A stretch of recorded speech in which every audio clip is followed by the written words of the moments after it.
Hello दोस्तों, आज मैं आप लोग के साथ क्लास 3 लेके आ रहा हूँ। क्लास 6 में जो मैं वीडियो डाला था उसमें लगता है कुछ आप लोग को देखने में इशू हो रहा होगा, तो उसको मैं फिर से शायद देखता हूँ, ट्राई करता हूँ, फिर से लोड कर दूँगा। ये क्लास 7 आपके लिए लेके आया हूँ, बोर्ड सीरीज़ के लिए, क्लास 10 का जिनका एग्ज़ाम है उनके लिए। तो अभी समीकरण से रिलेटेड मैथ उठाए थे हम, और कुछ रह गया तो आज पूरा कंप्लीट कर देंगे इसमें, ठीक है। तो हम चलते हैं अपने क्लास पे। आपका जो फर्स्ट क्लास है, देखिए क्या कहता है इसमें। फर्स्ट क्वेश्चन कि के किस मान के का मान ज्ञात करें जिसके लिए निम्नलिखित समीकरण निकाय का कोई हल न हो। तो क्या कहता है के का मान ज्ञात करें जिसके लिए निम्नलिखित समीकरण का निकाय कोई हल नहीं होगा। तो सबसे पहले समीकरण लिखिए जो दिया आपको, 3x - y - 5 = 0, ठीक है। और दूसरा क्या है, 6x - 2y - k = 0। हम आपको बताए थे कि कोई भी समीकरण होता है, दो चरवरैखिक समीकरण, तो उसका स्टैंडर्ड फॉर्म क्या होता है। जब दो युग्म हो तो उसके लिए क्या होता है, a1x + b1y + c = 0 लिख दीजिए। दूसरे के लिए a2x + b2y + c2 = 0, ठीक है। ये है ना। अब इसमें देखिएगा a1 के सामने क्या रहा, 3, तो a1 का वैल्यू लिख दीजिए, a1 का मान 3, ठीक है। b1 का मान क्या है, माइनस में बाई में कुछ न तो एक है ना, कुछ न तो एक छिपा हुआ, तो b1 का मान कितना हो जाएगा, -1। और c1 का मान कितना है, c के सामने कितना है, -5, सेट कर दीजिए। उसी से समीकरण 2 में आइए, a2 का मान कितना है, a2 के सामने कितना है, 6। b2 का मान, b2 बाई है ना, तो बाई के लिए क्या, हाँ 2 है, माइनस में है, तो b2 के लिए -2। और C2 के लिए, C के सामने कितना K है, माइनस में, तो माइनस सेट कर दी, माइनस है ना K इक्वल कुछ नहीं, हाँ A1 A2 B1 B2 C1 C2 का मान निकाल ली। अब आपको हम पढ़ाए थे जब कोई समीकरण में क्या देते, कोई हल नहीं हो, तो उसका कंडीशन क्या है, कंडीशन लिखिए, कोई हल नहीं है, कोई हल हल नहीं होने का कंडीशन क्या है, कंडीशन क्या है कि अगर कोई समीकरण में क्या हो, a1/a2 = b1/b2 ≠ c1/c2, यही है ना। मैंने a1/a2 b1/b2 बराबर हो सकता है, लेकिन b1/b2 c1/c2 बराबर नहीं हो सकता, यानी इससे निकाल लीजिए b1/b2 ≠ c1/c2। तो पूछता है के का मान, पूछता है ना कि के का मान क्या होगा कि कोई हल ना हो, तो कोई नहीं हल हो के इसी इतना पे हम लोग क्या करेंगे, सेट कर लेंगे। तो यहाँ से उठाइए, b1 का मान कितना है, -1, और b2 का मान कितना, -2 ≠ c1/। तो c1 का मान क्या है, c1 का मान -5 बटा c2 का मान क्या है, माइनस के। कोई दिक्कत, सेम टू सेम जो लिखे ऊपर उतारते जाइए, माइनस से माइनस कैंसिल, माइनस से माइनस क्रॉस मल्टीप्लिकेशन होगा, तो क्या होगा, के गुना 1 ≠ रहेगा, और 5 गुना 2, के मान से होना कि के 5 दूना 10, इसलिए के बराबर कितना हो जाएगा, 10। तो के बराबर कितना हो गया, के = 10, यानी के = बराबर क्या, 10, आंसर हो गया। तो यानी के किस मान के लिए, तो के 10 के मान नहीं होने पर ही क्या होगा, समीकरण निकाय का कोई हल, क्वेश्चन में क्या था, समीकरण निकाय का कोई हल ना हो, समीकरण निकाय का कोई हल न के किस मान के लिए, तो के 10 के अलावा कोई भी जो मान हो जाएगा उस पर हल हो जाएगा यहाँ। तो इसलिए आपका आंसर क्या हो जाएगा, के ≠ 0, ठीक है। सेम सेट कर देना, अगर पूछ अनेक हल तो अनेक हल वाला लॉजिक लगा देंगे। अनेक हल के लिए क्या बताते थे, a1/a2 = b1/b2 = c1/c2। एक हल के लिए a1/a2 = b1/b2, और कोई हल नहीं के लिए a1/a2 = b1/b2 ≠ c1/c2, ऐसे ही बनाना, ठीक है। तो नेक्स्ट मैथ पे चलते हैं, नेक्स्ट पेज में। हाँ, तो सेकंड है आपका क्वेश्चन में कि ए और बी के किन मानों के लिए निम्नलिखित रैखिक समीकरणों के अंततः अनेक हल होंगे। तो सबसे पहले आपका समीकरण क्या है, देखिए समीकरण पहला 2x + 3y = 7, यही है ना, कोई दिक्कत। और दूसरा क्या है, a x + y - b x - y = 3a + b - c, यही है ना। चलिए इसको गुना कीजिए, ए में एक्स से गुना कीजिएगा तो यहाँ ए में एक्स से गुना कीजिए क्या होगा, ए एक्स प्लस ए में वाई से गुना कीजिएगा तो a y plus minus minus b x और बी में वाई से गुना कीजिएगा plus minus minus plus b y बराबर क्या होगा 3a plus b minus c. X वाला को एक साथ कर लीजिए, यहाँ एक्स है ना, एक साथ कीजिए a x minus b x, y को एक साथ plus a y plus b y बराबर 3a प्लस बी माइनस सी। कोई दिक्कत तो नहीं, एक्स वाला एक साथ है तो इसमें से एक्स कॉमन ले लीजिए तो क्या बचेगा, a minus b into x common ले लिए थे प्लस यहाँ से वाई कॉमन हो जाएगा तो यहाँ क्या बचेगा, ए प्लस बी इंटू वाई बराबर 3a प्लस बी माइनस सी। ठीक है, कोई दिक्कत। अब देखिए स्टैंडर्ड फॉर्म क्या होता है इसका, कोई भी समीकरण का, a1x plus b1y plus c1 equal to 0। कोई दिक्कत, ये लिख लिए तो यहाँ a1 का मान क्या हो जाएगा, a1 बराबर 2 हो जाएगा, b1 का मान, b1 के सामने कितना रहा बाई में, b1 बाई में कितना है 3, b1 का मान 3 हो जाएगा और c1 का मान कितना, देखिए इधर है, लेकिन अगर आप इसको इधर लाइएगा तो इसमें भी क्या होगा, इसको इधर लाएंगे। अगर दोनों वो साइड है तो कोई दिक्कत है, दोनों को उसी साइड में रहने दीजिए। अगर दोनों को एक को इधर एक साइड ले लाए पूरा एक साइड में तो अगला को भी लाना पड़ेगा। अगर दोनों देख रहे हैं एक साइड में तो अच्छा है कि सेम टू सेम उतार दीजिए। c1 का मान कितना हो जाएगा 7, इधर लाने की कोशिश नहीं कीजिए। अगर एक इधर है एक उधर है तो दोनों एक साइड लाइए या तो दोनों को एक साइड रखिए, दो में से कम। यहाँ से देखिए इसका भी स्टैंडर्ड फॉर्म तो a1 b1 c1 पर, इसमें आएगा a2 b2। दूसरा समीकरण के लिए क्या लिखे गया, a2x plus b2 y plus c2 equal to 0। ये ना स्टैंडर्ड फॉर्म होगा। स्टैंडर्ड फॉर्म से a2 का मान x में कितना रहा, a माइनस बी, a2 का मान कितना रहा a माइनस बी, b2 का मान कितना रहा a प्लस बी, वाई में ये है ना b2 वाई तो यहाँ a plus b Y, b2 का मान a प्लस बी और c2 के लिए पूरा आ रहा है a कितना रहा पूरा 3a प्लस बी माइनस सी। क्या क्वेश्चन में कहता है, रैखिक समीकरणों के अनंततः अनेक हल होंगे। अनेक हल होने के लिए क्या करना पड़ेगा, अनेक हल होने का क्या कंडीशन है, लिख दीजिए यहाँ पे, अनेक हल होने का कंडीशन। क्या कंडीशन अनेक हल होने के लिए, a1 बटा a2 बराबर b1 बटा b2 बराबर c1 बटा c2। ठीक है, a1 का मान आपके पास कितना है, देखिए a1 का मान कितना लाया 2, सेट कीजिए 2 बटा a2 का मान कितना है आपके पास a माइनस बी बराबर b1 का मान कितना है 3 और b2 का मान कितना लाया a प्लस बी बराबर c1 का मान कितना लाया 7 और c2 का मान है तो बहुत बड़ा है, लिख दीजिए जो है 3a प्लस बी माइनस सी। ठीक है, अब आप इस पर सेट कर दीजिए। सेट कर देने के बाद क्या करना है, कोई दो उठाइए और कैलकुलेशन को, मान लीजिए कि इसको साथ उठा लिए, ये दोनों को साथ में उठा लिए, फिर ये दोनों को उठा लिए, फिर समीकरण आएगा, हल करके ए बी सी का मान निकल जाए। ए बी के किन मान, केवल ए या बी का मान पूछता है तो हम इसी पे हो जाएगा, क्रॉस मल्टीप्लिकेशन उठाते हैं, ये दोनों को उठाते हैं पहले। ठीक है, ये दोनों को लेकर बना रहे हैं पहले, कोई दिक्कत। तो 2 में ऐसे गुना होगा, लिखिएगा इतना ही का ले रहे हैं, लिखिए साइड में लिख रहे हैं ए माइनस बी बटा 3 बटा ए प्लस बी के लिए। क्रॉस मल्टीप्लिकेशन में क्या होगा 2 इंटू ए प्लस बी होगा ना, नहीं होगा, बराबर 3 इंटू ए माइनस बी। 2 में से गुना कीजिएगा 2a और प्लस 2 में b से 2b बराबर 3 में से गुना कीजिएगा 3a माइनस 3। ए वाला एक साइड लाइए तो ये प्लस में तो उधर माइनस में चला जाएगा, ये माइनस में तो प्लस में आ जाएगा 2b, ये माइनस में तो क्या में आ गया प्लस में 3b, और 3 उधर प्लस में है 2b, ये माइनस में सॉरी प्लस में तो क्या में जाएगा माइनस में, यानी 2b और 3b कितना हो जाएगा 5b, और 3 में से 2 गया कितना बचेगा 2 गया तो a केवल बचेगा। a के मान तो ले लाए आप, कितना भी है 5b अभी आया, सॉरी a का मान कितना आप लाए 5b ला के रख लिए। अब इसको उठाइए और इसके साथ हल कीजिए। तो पहला बार में हल हम कर लिए क्या, ये दोनों को, अब दूसरा बार में ये दोनों को हल कीजिए, कोई भी उठा के 2 करना पड़ेगा तब जाके वैल्यू आया आपका। दूसरा यहाँ पर क्या है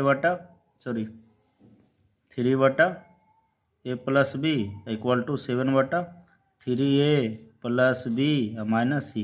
क्रॉस मल्टीप्लिकेशन हो जाएगा, हुआ ना, तो 3 × 3a प्लस बी माइनस सी, इधर 7 × a प्लस बी, 3 से गुना कीजिए, 3 × 9a, 3b गुना होकर माइनस 3c, इधर गुना कीजिए 7a प्लस 7b।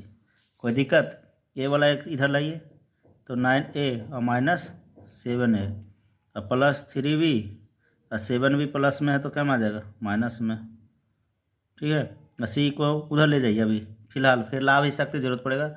ए भी एक साइड रख दिए और सी को ले जाते हैं, ले भी जा सकते नहीं भी ले जा सकते, माइनस में प्लस, तो माइनस में तो प्लस में गए। 9 में 7 गया 2a प्लस 3 बड़ा है, सॉरी 7 बड़ा है 3 छोटा है, 7 में से 3 गया 4, बड़ा का सिंबल माइनस, तो क्या बचेगा? 2a माइनस 4b बराबर 3c। देखिए ए का मान कितना? 5b, सेट कर दीजिए यहाँ पे, लीजिए ए बराबर लिख देते हैं, ए बराबर 5b रखने पर, यहीं रख रहे हैं ना, तो लिख दिए यहीं पर रखने पर, तो 2a, ए का मान कितना है? 5b और माइनस 4b बराबर 3c। कोई दिक्कत? तो 5 दूना कितना हो जाएगा? 10b माइनस 4b बराबर 3c। 10 में से 4 का कितना बचेगा? 6b बराबर 3c। यहाँ 3 दूना कट गया 6, यानी सी का मान कितना भैया? सी का मान 2b, ए का मान 5b, ऐसा अभी चल रहा है। ठीक है, अभी तक तो क्लियर नहीं हुआ ए बी का मान निकालने के लिए कोई एक वैल्यू चाहिए। आप देखिए फर्स्ट को सेकंड से हल किए, फिर सेकंड को लास्ट से किए। अब क्या कीजिए कि फर्स्ट को थर्ड से कर लीजिए, इसको इससे कर लीजिए, तो यहाँ से एक वैल्यू आएगा, ए या बी का मान रख देंगे, ए या सी का मान, तो वहाँ से बी का मान निकल जाए, बी का मान निकल जाए तो अगला का मान निकल जाएगा। आगे देखिए बनाते हैं। हाँ तो देखिए इसको उठाते हैं, फर्स्ट को और लास्ट को, ये दोनों को करेंगे, इसको और इसको। ठीक है, क्या है? 2/a माइनस बी बराबर 7/3a प्लस बी माइनस, गुना कीजिए, डायरेक्ट कर ले रहे हैं गुना, 3 दूना 6 और 2 में बी से गुना कीजिए तो 2b माइनस 2c बराबर इधर से 7a plus minus minus 7a minus 7b। कोई दिक्कत? ए एक साइड कर लीजिए, 6 से प्लस में उधर ले जाइए माइनस में, तो और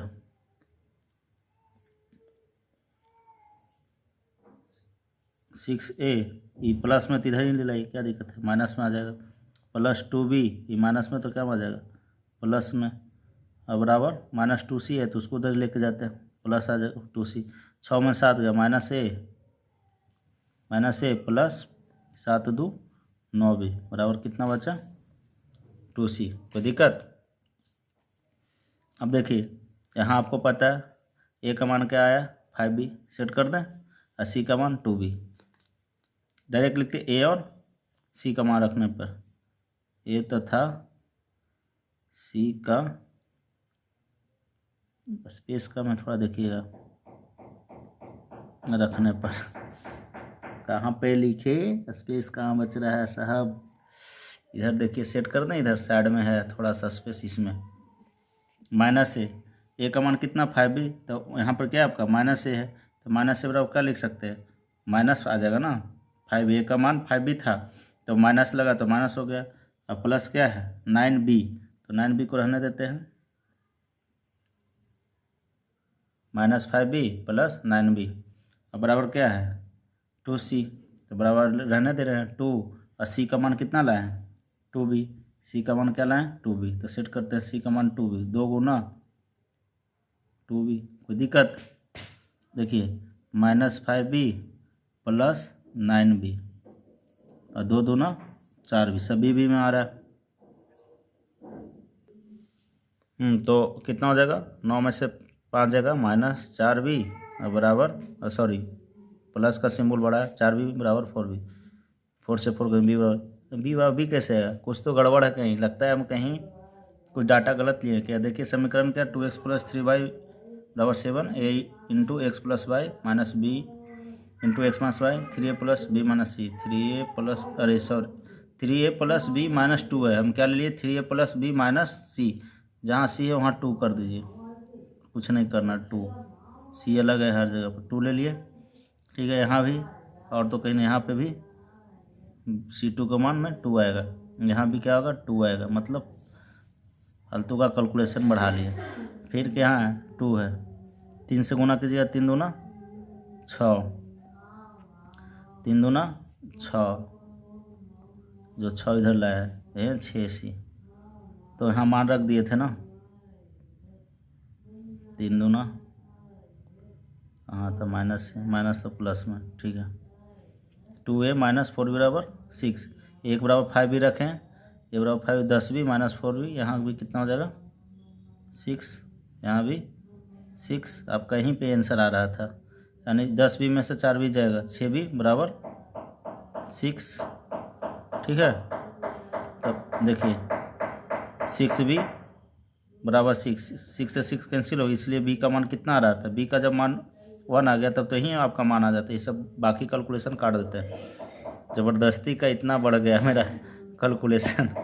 यहाँ भी थोड़ा सा लिखे हैं, इसको भी क्रॉस कर देना। ठीक है, मतलब क्वेश्चन में था 2 और उसको हम क्या ले लिए थे लिखने में, C पे बना दी, इसलिए लंबा कैलकुलेशन चला गया था। कुछ नहीं था, जैसे कि समीकरण दिया हुआ था, फर्स्ट समीकरण में था 2x + 3y बराबर 7, तो उसका स्टैंडर्ड फॉर्म क्या लिखे, a1x + b1y + c1 = 0, ABC का वैल्यू, इसमें भी से ABC का वैल्यू निकाल लिए। अब फिर अनेक हल होने के लिए क्या कंडीशन था, a1/a2 बराबर b1/b2 बराबर c1/c2। ठीक है, तो सेट कर दिए, a1 का मान कितना है 2, a2 का मान a - b, b1 का मान कितना 3, और b2 का मान कितना a + b, c1 का मान कितना, c1 देखिए 7, और यहाँ c2 का मान कितना 3a + b - 2। सेट कर दिए, पहले ये दोनों को लेके चले, फिर ये दोनों को लेके चले, अब तीसरा लेने की ज़रूरत ही नहीं हमको पड़ा। ठीक है, तो ये दोनों से निकाले, यहाँ a बराबर 5b, और जब दूसरा को सोल्व करना स्टार्ट किए तो उसमें आपको डायरेक्ट जब सेट कर रहे थे तो यहाँ पे a का मान 5b रखने के बाद आपको b1 का मान निकल गया, यहाँ सेट कर दीजिए, b1 लिख रहे हैं, b का मान रखने पर क्या है, a बराबर कितना है 5b, तो a बराबर 5 गुना b का मान 1, a बराबर कितना हो जाएगा 5, आंसर हो गया। a और b का वैल्यू पूछ रहा था। ठीक है, तो आसान था, थोड़ा सा हम गलत डाटा लेके बना दिए थे, इसलिए थोड़ा लंबा सा हो गया। बाकी आप लोग इसको रिफ्रेश करके अच्छा से फ्रेश उतार लीजिएगा, देखिए। ठीक है, चलते हैं नेक्स्ट क्वेश्चन पे। हाँ, नेक्स्ट क्वेश्चन है आपका, के की समान के निम्नलिखित समीकरणों का अद्वितीय हल होंगे। तो देखिए समीकरण कितना है, 7x - 5y बराबर 4 है, दूसरा क्या है 4x + ay बराबर क्या है, 4x + ky बराबर 5। हाँ, तो 4x + ky बराबर 5, के किस मान के लिए, के का वैल्यू पूछ रहा है, तो इसका स्टैंडर्ड फॉर्म सेट कीजिए, a1x + b1y + c1 = 0, दूसरे युग्म के लिए a2x + b2y + c2 = 0। ठीक है, तो इसमें a1 के सामने कितना रहा 7, b1 का वैल्यू कितना रहा, b1 के सामने -5, तो 5 लिख दिए, और c1 का मान कितना 4। अभी हम बताया था ना कि अगर आप 4 को इसमें इधर लाना है तो स्टैंडर्ड फॉर्म में ला सकते हैं, तो दूसरा समीकरण में भी लाना पड़ेगा। अगर एक में इस साइड रखे तो दूसरा में एक साइड रखिएगा, कोई दिक्कत नहीं है, उसमें कोई दिक्कत नहीं, आपको सिंबल कुछ चेंज नहीं करना पड़ेगा। अगर ये भी दूसरे साइड में तो इसको भी दूसरे साइड में होना चाहिए, दूसरे समीकरण में, तो इससे कोई इशू ना, अगर इसको लाएंगे तो इसको भी लाना पड़ेगा, इधर लाएंगे तो फिर सिंबल प्लस में तो माइनस में, तो यहाँ भी सिंबल माइनस में आ जाएगा, तो दोनों साइड है तो रहने दीजिए, डायरेक्ट c1 का मान बाहर वाला है जो रख दीजिए। अब यहाँ से देखिए a2 का मान कितना हो जाएगा, a2 के सामने कितना x में आ रहा है 4, और b2 का मान में k है। ठीक है, और c2 का मान में कितना है 5। के क्या कहता है अद्वितीय हल, अद्वितीय हल होने का कंडीशन क्या है, अद्वितीय हल का कंडीशन क्या है जी, याद होगा आप लोग के, तीनों का लिए, एक आपको ले लिए थे हम कोई हल नहीं, पिछला मैथ बताया अनेक हल, अद्वितीय हल, अद्वितीय हल के लिए क्या बताया a1/a2 does not equal to b1/b2।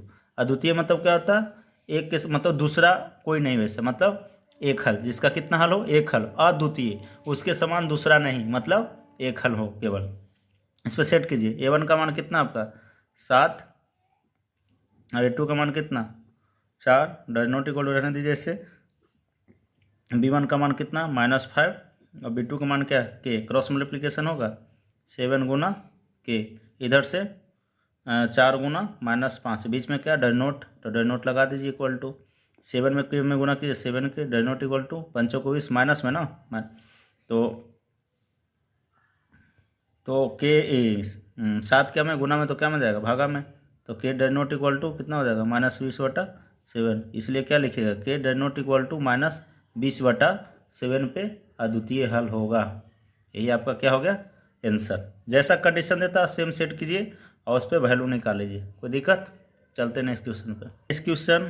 Next question मैं लिया हूँ आप लोग के लिए, कल तक जो मैं बताया था उससे आगे कुछ 1-2 क्वेश्चन रह गया था टाइप का, जो क्वेश्चन उठा लिया हूँ 4 नंबर और 5 नंबर, तो हम यहाँ लिख रखे हैं पहले से कि आपका टाइम थोड़ा बच जाए वीडियो में। तो कहता है क्या, यश ने एक टेस्ट में 40 अंक अर्जित किया, मतलब टेस्ट परीक्षा थी उसमें 40 अंक मिला है। जब उसे प्रत्येक सही उत्तर के लिए 3 अंक मिला, मतलब जितना आंसर दिया, जब एक आंसर दिया होगा उस पर कितना मिला 3 नंबर, और अशुद्ध उत्तर के लिए 1 अंक कट गया, मतलब नेगेटिव मार्किंग चल रहा था कि आपको एक क्वेश्चन का आंसर देंगे उस पर कुछ नंबर मिलेगा, अगर अगला क्वेश्चन गलत करेंगे तो उसका नंबर कटेगा। तो यहाँ एक सही होने के लिए 3 नंबर मिल रहा है, अगर आप सही बनाएंगे तो 3 नंबर मिलेगा और गलत बनाएंगे तो एक नंबर आपका कट ही जाएगा। हाँ, यदि उसे सही उत्तर के लिए फिर है इसी में, यदि उसे सही उत्तर पर 4 अंक मिलते और अशुद्ध उत्तर पर 2 अंक मिलते तो 50 अंक अर्जित करते। पहला कंडीशन में क्या है 40 अंक मिला, कब, जब 3 उसको सही नंबर पे 3 नंबर मिल रहा था और गलत होने पर 1 नंबर कट रहा था। फिर कहता 50 नंबर मिलता, कब, जब उसको सही उत्तर पर 4 अंक मिलता और गलत पे 2 अंक मिलता। तो सबसे पहले नेगेटिव मार्किंग में क्या होता है कि अगर आप सही बनाते हैं तो नंबर तो जुटेगा, अगर कुछ क्वेश्चन गलत हो गया तो जो गलत हुआ उसका नंबर आपका सही में से ही कटेगा, जो सही जितना बनाए उसमें ही से कट जाएगा। मान लीजिए कि आप एक क्वेश्चन सही बनाए तो आपका 3 नंबर मिल गया, और दूसरा नंबर क्वेश्चन है, यानी दूसरा जो क्वेश्चन उठाए वो आपको गलत हो गया तो इसमें 1 नंबर कट गया। मतलब अभी तक एक एक कितना क्वेश्चन सोल्व किया, अब 2 क्वेश्चन और नंबर मिला कितना 3, तो मिला था सही वाला के लिए, सही वाला के 3 नंबर मिला और गलत वाला के 1 नंबर कट गया, तो 3 में से 1 गया, कितना नंबर मिला 2 ही नंबर मिला, 2 क्वेश्चन में 2 नंबर। अगर मान के चलिए कोई आदमी 4 क्वेश्चन बनाया और 4 क्वेश्चन बनाया वो सही कर दिया तो 4 12 नंबर मिला, बाकी अगला 2 क्वेश्चन और बनाया उसमें गलत कर दिया तो 1 गलत के लिए कितना नंबर काट रहा है 1 नंबर काट रहा है, तो 2 गलत के लिए 2 नंबर कट गया, तो पूरा नंबर मिला उसको 12, उसमें से 2 गलती हुआ तो गलती होने वाला नंबर कट जाए, तो टोटल का नंबर कितना मिला 10। तो वही चीज़ है, इसी पर बनाना हमको। तो सबसे पहले मानते हैं हम, माना कि सही कितने प्रश्न थे, तो उसमें प्रश्न और जितना भी होंगे उसमें कुछ सही बनाया होगा कुछ गलत बनाया होगा और दोनों मिलाकर टोटल प्रश्न हो जाएगा।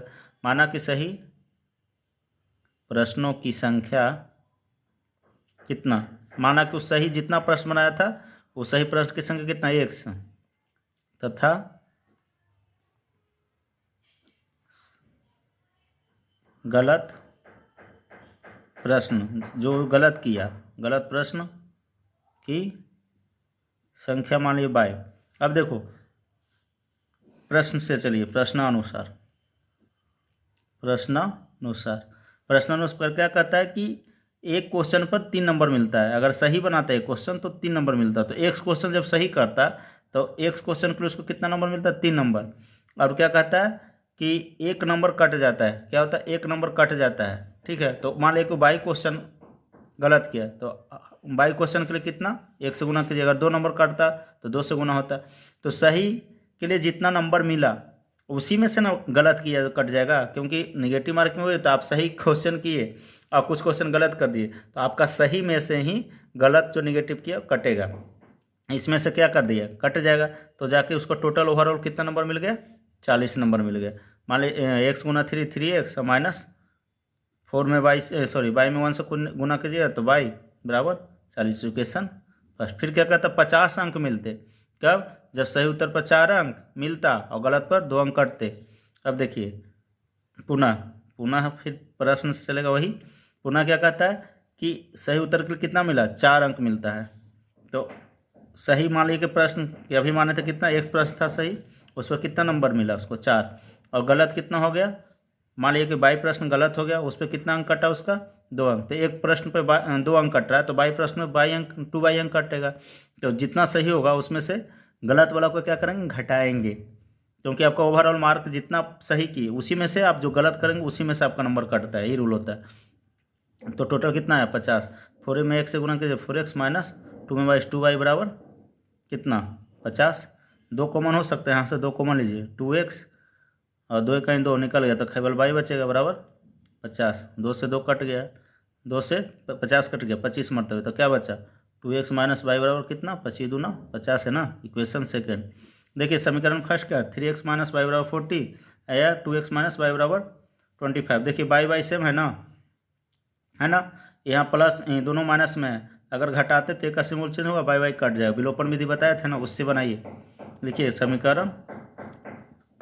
अब बताए कहाँ जोड़ते हैं कहाँ घटाते हैं। अगर यहाँ पे एक सिंबल प्लस में होता है एक माइनस में तो जोड़ देते दोनों समीकरण तो कट जाता भाई। अगर दोनों का सिंबल सेम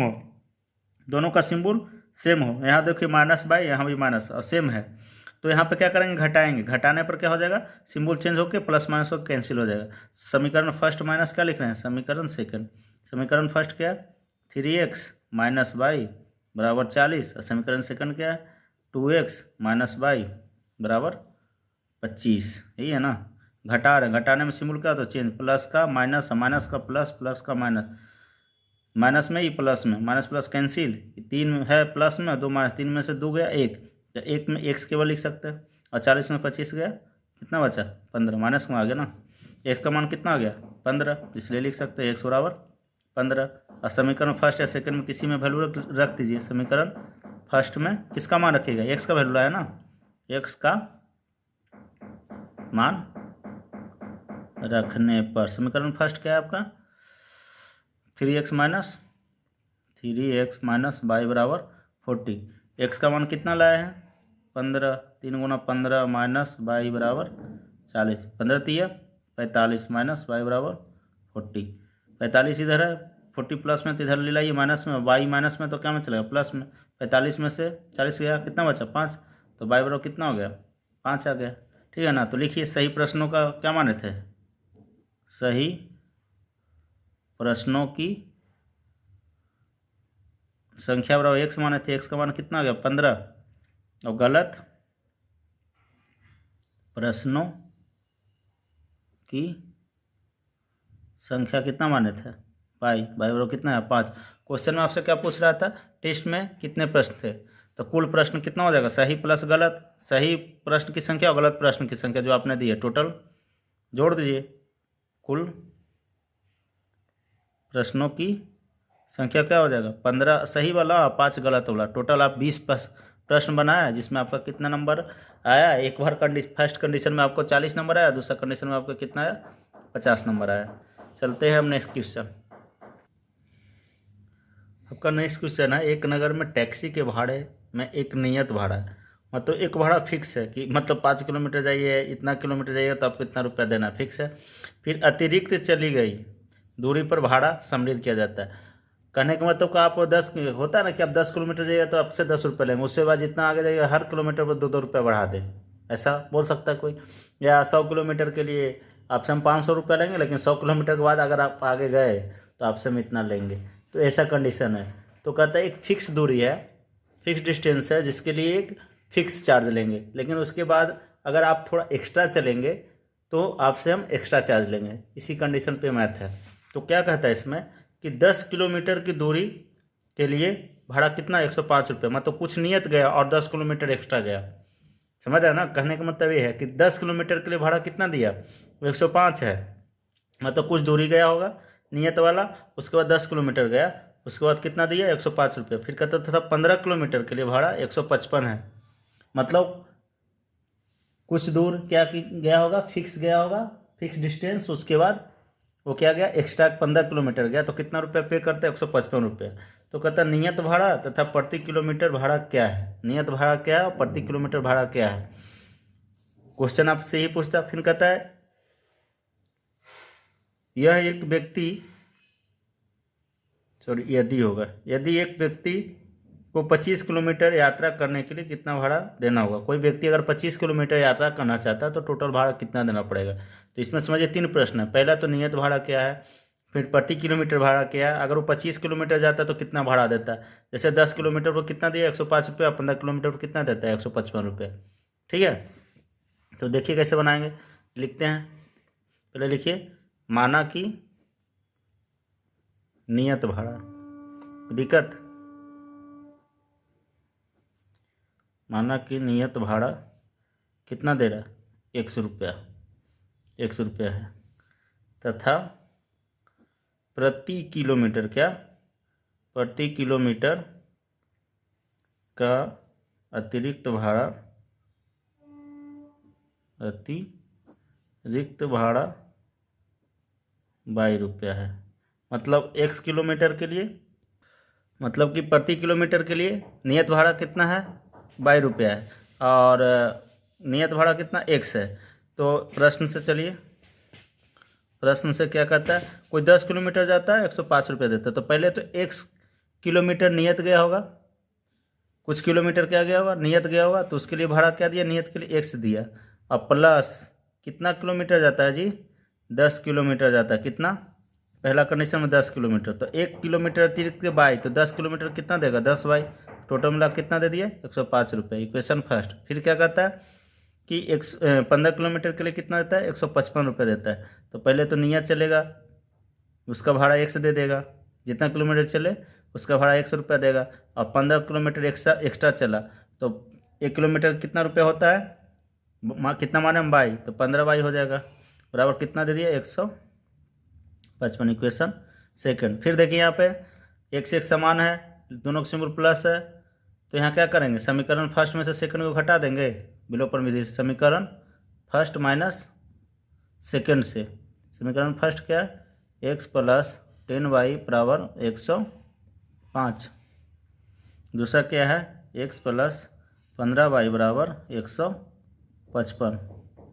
घटाने के लिए सिंबल चेंज, प्लस का माइनस, प्लस का माइनस, प्लस का माइनस, x प्लस में x minus same to same cancel, 10 में से 15 जाएगा कितना बचेगा -5y, यहाँ 105 में से 155 जाएगा कितना बचेगा -50, माइनस से माइनस कैंसिल, y बराबर क्या होगा 50/5 ना, कट जाएगा 10 × 50, इसलिए y का मान कितना आ गया 10।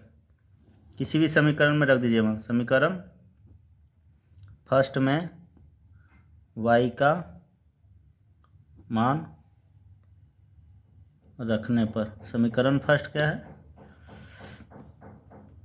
x प्लस 10y बराबर 105, x का मान तो नहीं पता, y का मान पता है, तो 10 गुना y का मान 10 बराबर 105, तो x प्लस 10 हैं कि कितना हो जाएगा 100, 105, 100 प्लस में तो क्या हो जाएगा माइनस में 105, 105 माइनस कितना हो जाएगा 100, इसलिए x बराबर कितना हो जाएगा, इसलिए x बराबर 105 में 100 गया कितना 5। ठीक है, तो आपको पूछ रहा था क्वेश्चन नियत भाड़ा क्या, तो नियत क्या माने थे, नियत भाड़ा बराबर 1 माने थे, तो कितना गया 5, और अतिरिक्त भाड़ा, अतिरिक्त भाड़ा प्रति किलोमीटर क्या, प्रति किलोमीटर कितना माने थे 10, वो तो आपका निकल गया प्रति किलोमीटर। यहाँ तक कोई दिक्कत, यहाँ तक तो कोई दिक्कत नहीं होना चाहिए, कितना है 10 रुपया। अब कहता है 25 किलोमीटर जाने के लिए ना, क्वेश्चन में कहता है, भैया कभी कार्टन पकड़ ले फ़ोन करे थे, इतने आज लोडे करवे थोड़ा देरी में उठे। हाँ, तो 25 किलोमीटर यात्रा करने के लिए कितना भाड़ा देना होगा, तो देखिए 25 किलोमीटर का भाड़ा, तो नियत भाड़ा तो 1 देगा, ठीक है, अब 25 गुना 1 किलोमीटर के बाई, यही इसी पे सेट करेंगे ना, 1 किलोमीटर के बाई तो 25 किलोमीटर के बाई, तो x का मान कितना लाए 5, अब 25 गुना अतिरिक्त भाड़ा कितना लाए थे बाई बराबर 10 ना, तो 10, तो 5 ही दीजिएगा, 25 दें के 250, मतलब 255 रुपया भाड़ा दीजिएगा। ठीक है, तो आज का क्लास इतना ही रहने देते हैं, और कल जो आप लोग का क्वालिटी इशू होगा देखने में, उसको मैं फिर से लोड कर देता हूँ। ठीक है।